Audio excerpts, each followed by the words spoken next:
In this video, we're going to demonstrate on how to utilize the CAS CL5500R, otherwise known as model with pole, along with Clover station.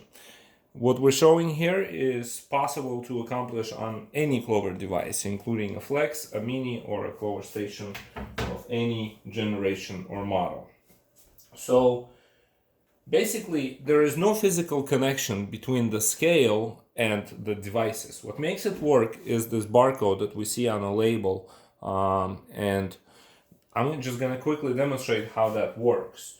So first, we obviously put something on the scale to produce a label, the one that I'm showing you, and I'm just going to print that label. There it is. It gives us a name, it gives us a total price, and it gives us the item number. And now on Clover, what we'd like to have is an app called Variable Price Barcode Parser. That app needs to be configured in a way that you see this message that says configuration is complete and app is ready for use. If you don't see that message, what you want to do is navigate to settings and then go to accessibility. And in accessibility, you'll notice that Variable Price Barcode Parser is in the on position, and that's basically how we'd like it. Okay, so once we have that turned on, we would like to navigate to inventory and go ahead and add an item for this basically equivalent of this item in Clover, in a Clover inventory app. First thing I want to do is change the item to variable instead of fixed price. And if you don't mind, I'm just going to zoom in a little bit. Right, so there it is. We have it as a variable. Let me go ahead and fill out the rest of the information.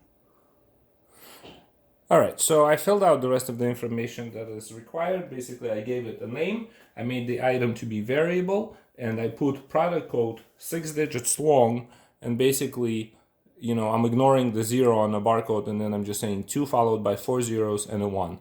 And that will be my product code in Clover inventory app. And once we have that entered, we're going to go ahead and save. And so you see there's that item now. I have it. And we're ready to use this. In fact, why don't I just save this order that I have here and start from scratch. And so all I'm going to do is just scan this barcode, and our app is going to find that item and put it in the shopping cart. It's doing something else, obviously, and what it's trying to do actually is to add a customer. And that triggers automatically, and we have a quite large customer base, so it takes some time to load. But let me just go ahead and exit out of this. But ultimately, there is the item that's found, and it's 534, and you can see that it's found perfectly fine, and you don't have to manually enter the price.